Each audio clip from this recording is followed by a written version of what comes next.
Hello and namaste. Welcome to this wonderful candid conversation I'm about to have. జరుగుతున్న పోకళ్ళకి భిన్నంగా going against the flow, going away from the flow, దీన్నే creativity అనుకుంటే creative genius దర్శకులు కృష్ణవంశీ గారని చెప్పాలి. ఎందుకంటే box ఆఫీసులు బదలైపోతూ వేల కోట్లు, పాన్ ఇండియాలు, బాట్లగాదేలు ఇవన్నీ నడుస్తున్న టైంలో నేను ఒక మంచి సినిమాని, మంచి కథని చెప్తానని రంగ మార్తాండ అనే సినిమాతో మన ముందుకు వచ్చారు. వారు అందరికీ సుపరిచితులు. Through his earlier films fabulous అంటే మాస్టర్ పీసెస్ని తీసిన ఒక ఘనమైన డైరెక్టర్. వారితో మాట్లాడబోతున్నాం Ranga Marthanda and a lot of other things. Krishna Vamsi garu, thank you for speaking with us. Thank you for your kind words, but I'm not a creative genius. సరే, మీరు దర్శక మార్తాండ అని పెడుతున్నాం. అయ్యో వద్దండి, ఏమంటారు మామూలు వంశీగానే ఉంటుంది. దర్శకత్వం అనేది ఒక వృత్తి, దాని పేరు అంతే. చాలా సాహసం సార్ ఇది. నేను అన్నమాట మనసులోంచి అన్నదే. బికాజ్ ఇప్పుడు హవా ఎలా నడుస్తుందంటే గాల్లో ఎగురుతున్నాం. భూమి మీద ఉండే ఒక కథని చెప్తాను అని ఇద్దరు నటులతో, నాట్ కొన్నిసార్లు ఎగిరేవటం ఉండాలి, ఫ్లైట్ కావాలి, సైకిల్ కావాలి. ఇది అది అంత మాత్రం చేత ఫ్లైట్ తప్పని కాదు. బట్ సార్ మిమ్మల్ని సూటిగా ప్రశ్నలు అడగడానికి పర్మిషన్ కావాలి. అయ్యో, మీరు ఎప్పుడు సూటిగానే అడుగుతారు కదా మా బాస్ తోటే. అసలు ఆయన బాస్ ఎందుకో, ఇంకా బాస్ ఎందుకో కూడా అడుగుతాను కాసేపట్లో. That apart from that sir, మామూలుగా సినిమా ఇప్పుడు పోకళ్ళు చూస్తే ఓటీటీ కోసం, థియేటర్ల కోసం, లేకపోతే ఇంకొక మాధ్యమం కోసం, దేనికోసం అని అలా రకరకాలుగా విభజించుకుని ప్లాన్ చేసుకుని తీస్తున్న టైంలో రంగ మార్తాండ లాంటి సినిమా ఎక్కడ బెస్ట్ ఫిట్ ఇన్ అవుతుందని మీ అభిప్రాయం? యాజ్ అ ఫిల్మ్ మీరు చెప్పిన అన్ని ప్లాట్ఫామ్స్లో అవుతుంది. అన్ని ప్లాట్ఫామ్స్లో ఇట్స్ అ థియేటర్ ఫిల్మ్ అంటారు. Of course. And it is an OTT film. డెఫినెట్గా any cinema, any film is a theatre cinema. First of all it started there. అసలు అంత రూట్స్కి వెళ్తే దాని ముందు స్టేజ్ మీద స్టార్ట్ అయింది. అవును. దాని నుంచి సినిమాకి సైన్స్ వచ్చి సినిమాలోకి వచ్చింది. బట్ అదే జరుగుతుంది. సో దాని నుంచి శాటిలైట్ వచ్చింది, ఛానల్స్ అన్నారు, టీవీ అన్నారు. దాని తర్వాత ఇప్పుడు ఓటీటీ అంటున్నారు. సెల్ ఫోన్స్లో కూడా వచ్చేసినాయి, కంప్యూటర్స్ దీని మీదకి వచ్చింది. టెక్నాలజీ పెరుగుతున్న కొద్దీ ఎంటర్టైన్మెంట్ తాలూకు రీచ్ ఉంటుంది తప్ప సినిమా మారదు. సినిమా బేసిక్ అదే ఎమోషన్స్, అవే రిలేషన్స్, అవే ఫాదరు, అవే మదరు, అవే ఫైట్లు, అవే songs, it's all the same. చాలా ఒక రీమేక్ అయినప్పటికీ ఇది ఒరిజినల్ నుంచి మీరు స్ఫూర్తిని తీసుకుని తీస్తున్న ఈ సినిమాలో మీ కాస్టింగ్ చాలా యూనిక్గా ఉంది. ఫస్ట్ అండ్ ఫార్మోస్ట్ కొట్టొచ్చినట్టు కనిపిస్తున్నది బ్రహ్మానందం గారిని ఒక పాత్రలో చూడడం అనేది. సో ఆ ప్రక్రియ ఎలా జరిగింది మీకు? అసలు ఆయన్ని తీసుకోవాలని స్ఫురించడం ఎలా జరిగింది? ఫిలసాఫికల్గా, స్పిరిచువల్గా చెప్పాలంటే లక్ అనాలి.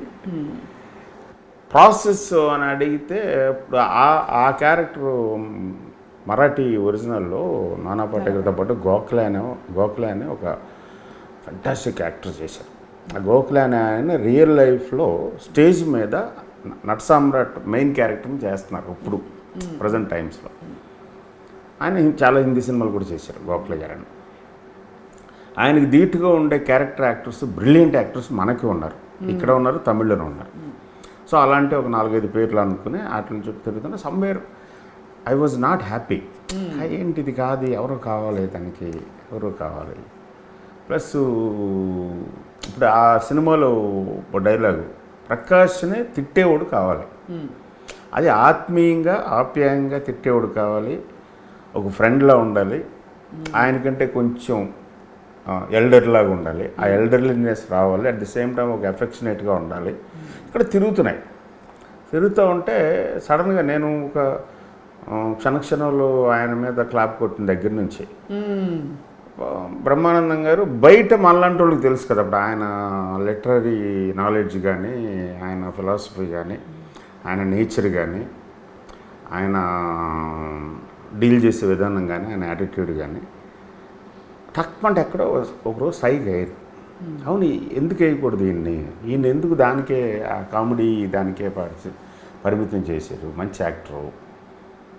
ప్లస్ ఇప్పుడు ఇంత ఎమోషనల్ వెయిటేజ్ని తీసుకురాగలడు, దానికి ఒక ఎమోషనల్ వెయిటేజ్ కావాలి ఆ క్యారెక్టర్ తీసుకురాగలడు. ప్లస్ వేద్దాం ఒకటే అని అలాగా వెళ్ళింది. I'm so glad today work out అయింది కాబట్టి. అంటే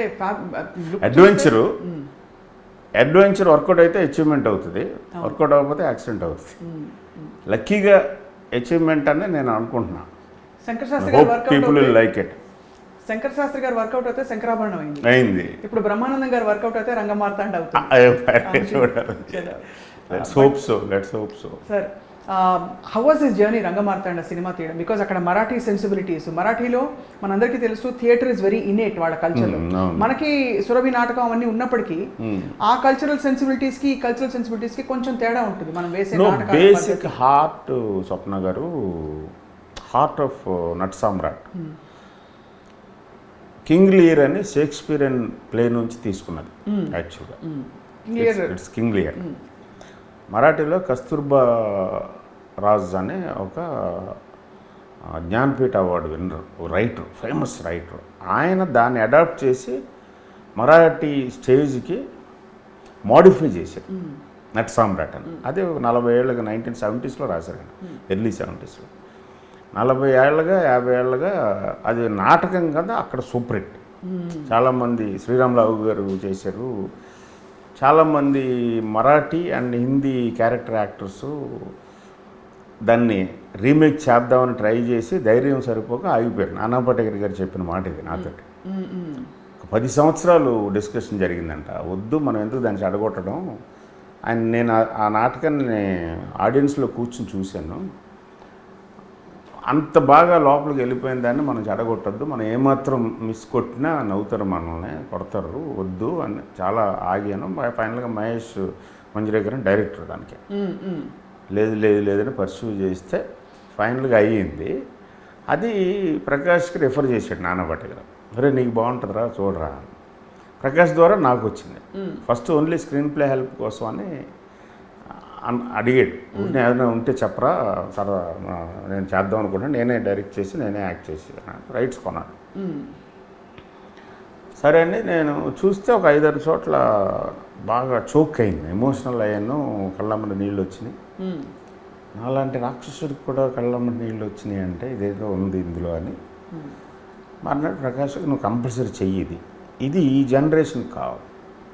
రిలేషన్షిప్స్ ఎలాగ ఛిద్రం అయిపోతున్నాయి, బంధాలు అనుబంధాలు అనేవి ఎలాగ మెల్ట్ అయిపోతున్నాయి, మనీ అనే పార్ట్ మన జీవితాల్లోకి వచ్చి మనల్ని ఎంత తినేస్తుంది.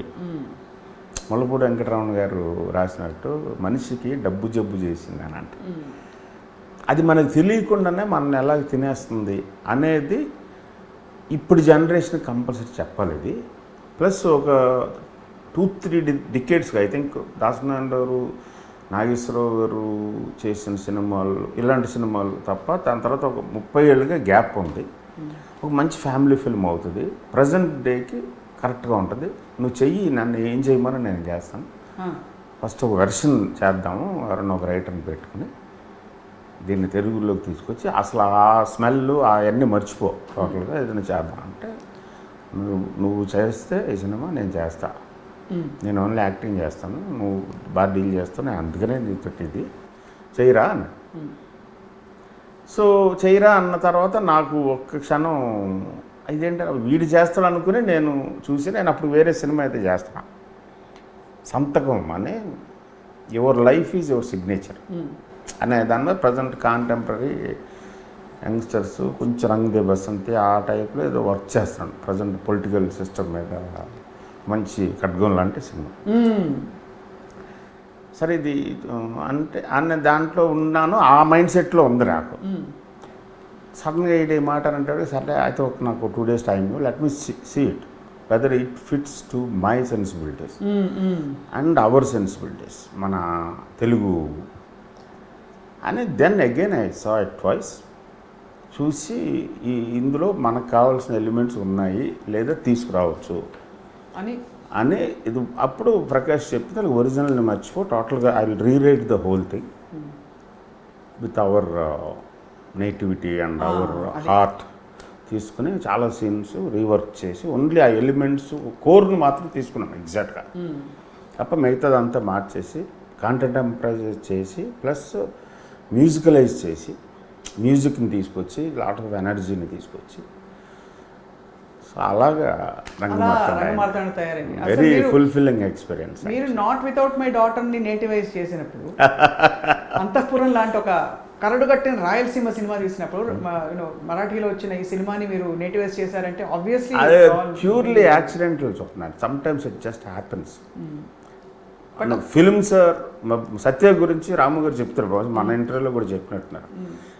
సత్య made itself by it self.